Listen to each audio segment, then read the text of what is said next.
নমস্কার, নিউজ ভ্যানগার্ডের পর্দায় প্রত্যেককে স্বাগত জানাচ্ছি। এই মুহূর্তে আপনাদের সাথে আমি রয়েছি অঙ্কিতা। চোখ রাখছি এই মুহূর্তের গুরুত্বপূর্ণ খবরগুলির দিকে। প্রথমেই চোখ রাখছি আজকের আবহাওয়ার দিকে। সকাল থেকে একটা ভ্যাপসা গরম এবং বাতাসে জলীয় বাষ্পের পরিমাণ ছিল অনেকটাই বেশি। বসন্তের উষ্ণতায় দেশে বৃষ্টির পূর্বাভাস দিচ্ছে আইএমডি। অর্থাৎ এই ভ্যাপসা গরমের পাশাপাশি দেশের বিভিন্ন রাজ্যে একটা বৃষ্টির সম্ভাবনা রয়েছে। তৎসঙ্গে রাজ্যেও একটা সম্ভাবনা জারি করছে হাওয়া অফিস। সেই সম্ভাবনা নিয়ে ডিউটি অফিসার কি বলছেন আগরতলা হাওয়া অফিসে শোনাবো।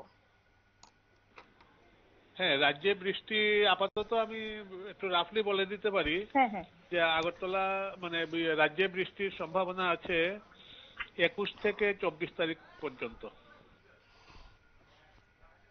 আপনারা শুনলেন ডিউটি অফিসারের বক্তব্য। সে বিষয় নিয়ে আমি আরো বিস্তারিত জানবো। টেলিফোন লাইনে রয়েছে নিউজ ভ্যানগার্ড প্রতিনিধি সুপ্রীতি মুখার্জি। সুপ্রীতি, এই বৃষ্টি মূলত রবি ফসলের জন্য আশীর্বাদ স্বরূপ বলেই অনেকেই মনে করছেন বা বিশেষজ্ঞদের দাবি। এবং আজ সকাল থেকেই রয়েছে শুষ্ক আবহাওয়া এবং আগামী 24 ঘন্টাতেও শুষ্ক আবহাওয়া থাকবে বলে হাওয়া অফিস জানাচ্ছে। কিন্তু এই যে এরই মাঝে একটা বৃষ্টির ভ্রুকুটি, সে নিয়ে যদি তোমার কাছে কোনো আপডেট থাকে একটু তুলে ধরো। দেখো, ইতিমধ্যেই জোড়া ঘূর্ণাবর্ত আবারও রয়েছে, অর্থাৎ দুটি ঘূর্ণাবর্তের সংঘাত এবং পরবর্তীতে পশ্চিমী ঝঞ্ঝা, যার কারণে আবহাওয়ার একটা আমূল পরিবর্তনের ইঙ্গিত। এবং আমরা গতকালকেই জানিয়েছিলাম যে রাত পোহালে আবহাওয়ার সেই বদল শুরু হয়ে যাবে। শীত বিদায়ের যে পর্ব চলছে, যেখানে বসন্তের সময় ইতিমধ্যেই পরিলক্ষিত, তারই মধ্যে 3-4 দিনের আবহাওয়ার একটা বড়সড় আপডেট দেখা দিয়েছে। ইতিমধ্যে আইএমডি যেমনটা জানাচ্ছে, আগামী দিন পর্যন্ত, আগামী সপ্তাহ পর্যন্ত বজ্রবিদ্যুৎ সহ বৃষ্টির সম্ভাবনা দেখা দিয়েছে গোটা দেশের একাধিক জেলায়, একাধিক রাজ্যে, এবং আমাদের রাজ্য তার থেকে বাদ নয়। আমরা আগরতলা বিমানবন্দর স্থিত যে আবহাওয়া অফিস রয়েছে, আবহাওয়া দপ্তর রয়েছে, সেখানে জানতে পারি যে এই রাজ্যেও বৃষ্টির পূর্বাভাস রয়েছে, ঠিক একইভাবে পশ্চিমী ঝঞ্ঝার কারণে। এবং সেই বৃষ্টি যেটা দেশ জুড়ে বলা হচ্ছে যে 20 তারিখ থেকে বৃষ্টি পরিলক্ষিত হবে, আমাদের রাজ্যের ক্ষেত্রে সেটা 21 তারিখ থেকে পরিলক্ষিত হবে বলেই জানানো হচ্ছে। তার সঙ্গে যদি আমি হাওয়ার কথা বলি, সেই হাওয়াটাও ঘন্টায় 50 কিলোমিটার বেগে বইবে, অর্থাৎ ঝোড়ো হাওয়া থাকছে। বজ্র বিদ্যুৎ কোনো কোনো রাজ্যে পরিলক্ষিত হবে, কোথাও আবার হালকা বৃষ্টি, কোথাও ভারী বৃষ্টি পরিলক্ষিত হবে। এবং এই পশ্চিমী ঝঞ্ঝা, যার কারণে বৃষ্টি, সেই পশ্চিমী ঝঞ্ঝা ঢুকবে, যেমনটা আজকে থেকেই বলা হচ্ছে, উত্তর পশ্চিম ভারতের পার্বত্য এলাকায় ঢুকবে। পরবর্তীতে পশ্চিমী ঝঞ্ঝা ক্রমশ উত্তর পূর্ব ভারতের দিকে এগিয়ে আসবে, অর্থাৎ উত্তর পশ্চিম থেকে যখন উত্তর পূর্বের দিকে এগিয়ে আসবে, তখনই আমাদের রাজ্যে তার প্রভাব পড়বে বড় সড়ভাবে। এবং বৃষ্টির সম্ভাবনা যেটা আগেও ছিল, সেই বৃষ্টির সম্ভাবনাটাই আরো জোরদার করা হচ্ছে।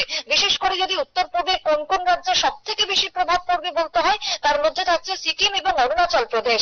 আমাদের উত্তর পূর্বের নর্থ ইস্টের সিকিম এবং অরুণাচল প্রদেশে সব থেকে বেশি পরিস্থিতি নজরে আসবে। একই সঙ্গে তোমার যদি বলি বঙ্গোপসাগরের কথা, সেখানেও বিপরীতমুখী একটি ঘূর্ণাবর্ত তৈরি হবে। এই দুইয়ের যে সংঘাত, সেই সংঘাতকে কেন্দ্র করে বৃষ্টি এবং আবহাওয়ার পরিবর্তন। তাই রাজ্যের ক্ষেত্রে আপাতত 21 তারিখ থেকে আবহাওয়ার বড়সড় আপডেট দেখা দিয়েছে। আমরা পরবর্তীতে সেই আপডেট আবারও তুলে ধরবো।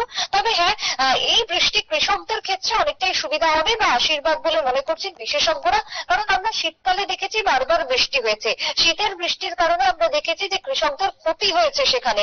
কারণ কি, শীতকালে আমরা জানি বিভিন্ন রকমের সবজি, বিভিন্ন রকমের ফসলের চাষের একটা উপযুক্ত সময়। সেই জায়গাতে বারবার বৃষ্টি, রোদ না ওঠা, অত্যধিক ঠান্ডা, যার কারণে জমিতে জল জমে যায়। জল দাঁড়িয়ে থাকার কারণে অধিকাংশ সবজি পচন ধরে গিয়েছিল, কৃষকদের ক্ষতির মুখে পড়তে হয়েছিল। কিন্তু এখন তুমি দেখো যে বেলা বাড়লে তাপমাত্রা অনেকটাই বাড়ছে।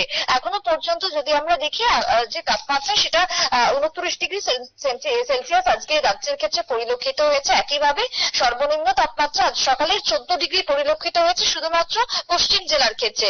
এবার যেহেতু তাপমাত্রা গোটা রাজ্যে, সর্বোচ্চর কথা যদি বলি, কোথাও 29, কোথাও আবার 31, কোথাও আবার 30 ডিগ্রি সেলসিয়াস পর্যন্ত পৌঁছেছে। তাই গরমটা অত্যধিক, এবং বেলা যত বাড়ছে ততই ঘাম হচ্ছে, ততই একটা হাসফাস পরিস্থিতি ইতিমধ্যেই শুরু হয়ে গেছে। বসন্তকালে ফাল্গুনেই পরিলক্ষিত হচ্ছে এই আবহাওয়া। তাই সেই জায়গাতে দাঁড়িয়ে এই রোদে যখন জমি মাঠ শুষ্ক, তখন যদি বৃষ্টি হয়, তখন কৃষকদের ক্ষেত্রে অনেকটাই সুবিধা হবে।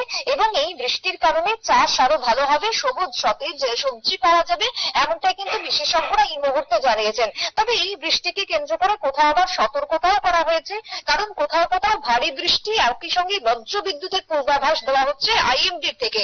তবে শুধুমাত্র উত্তর পূর্ব নয়, এর সঙ্গে বৃষ্টি তোমার পশ্চিমের দিকেও হবে, অর্থাৎ পশ্চিমবঙ্গ, বিহার, ঝাড়খণ্ড প্রত্যেকটা রাজ্যের এই বৃষ্টির পূর্বাভাস থাকছে।